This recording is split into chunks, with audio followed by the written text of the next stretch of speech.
তো যেমনটা আমরা কোথাও গিয়ে আশা করেছিলাম যে আজকের হয়তো কোথাও গিয়ে ড্রপ করা হবে রামায়ণের ফার্স্ট গ্লিমস।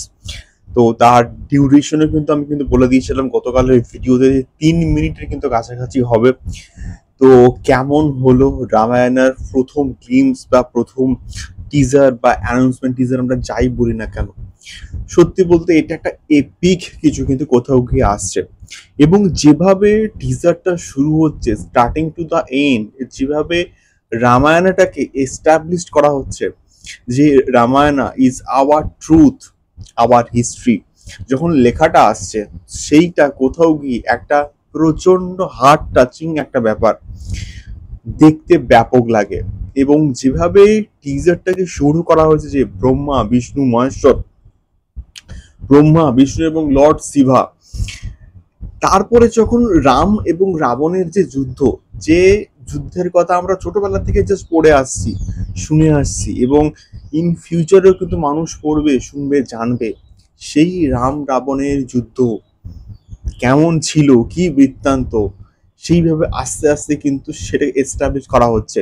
একটা তীর ছোঁড়া হচ্ছে এবং তারপরে ওম যে লেখাটা, তার মধ্যে রামায়ণের বিভিন্ন যে দৃশ্যগুলোকে কিন্তু কোথাও গিয়ে অল্প অল্প করে কিন্তু দেখানো হয়েছে, যেগুলো দেখতে কোথাও গিয়ে প্রচন্ড কিন্তু ভাল লাগছে। এবং তারপরে একদম এন্ডে যেভাবে রণবীর কাপুরকে দেখানো হলো, একদম সামনে যে ফেসটা, সত্যি বলতে আইকনিক কিন্তু লাগছে, মানে এপি কিছু কিন্তু লাগছে। এবং একদম সবার লাস্টে যখন রিয়াজকে ওই ব্যাক সাইড থেকে দেখানো হলো, সত্যি বলছে দুর্দান্ত লেভেলে কিন্তু লাগছে তাকে দেখতে, চূড়ান্ত লেভেলে কিন্তু লাগছে ইয়াশকে। এবং তার সঙ্গে সঙ্গে যেটার প্রশংসা করতেই হয় সেটা হচ্ছে কি ভিএফএক্স এর কাজ, ভিজুয়ালের কাজ। ডিএনজি তারা কিন্তু করছে, যারা এর আগে প্রচুর বড় বড় বড় বড় কিন্তু কাজ করেছে ভিএফএক্স এর। তো এইরকম একটা প্রজেক্ট যেটা আমরা আশা করছিলাম যে হয়তো আদিপুরুষের মতন হবে, আদিপুরুষের মতো ট্রোলিং হবে, বাট না বস, এটা আদিপুরুষের থেকেও হাজার হাজার গুণে ভালো কোয়ালিটির, ভালো মানের একটা কিন্তু সিনেমা আসছে।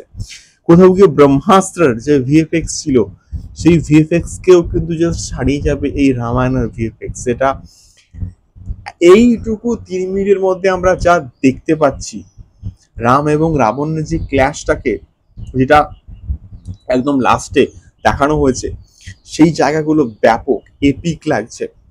দ্বিতীয়ত ব্যাকগ্রাউন্ড স্কোর চূড়ান্ত লেভেলে কিন্তু কোথাও গিয়ে ব্যাকগ্রাউন্ড স্কোর লাগছে, যেটা শুনতে দুর্দান্ত দুর্দান্ত কিন্তু কোথাও গিয়ে লাগছে। তো অবশ্যই দেখো, আমি তো 3 থেকে 4 বার মতন দেখলাম এবং আরো আরো বারবার কিন্তু দেখার ইচ্ছা হচ্ছে। এবং সাই পল্লবী আছে, সানি দেওয়াল আছে হনুমান রূপে রয়েছে, রণবীর কাপুর, ইয়াশ, এবং আরো প্রচুর কিন্তু ভালো ভালো এখানে কাস্টিং রয়েছে।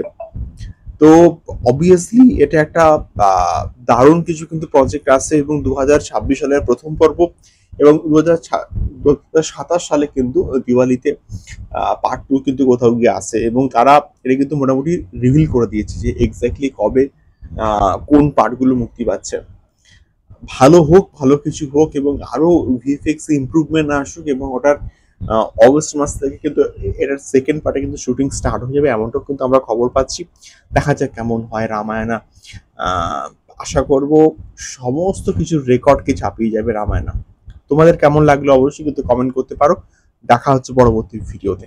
টাটা।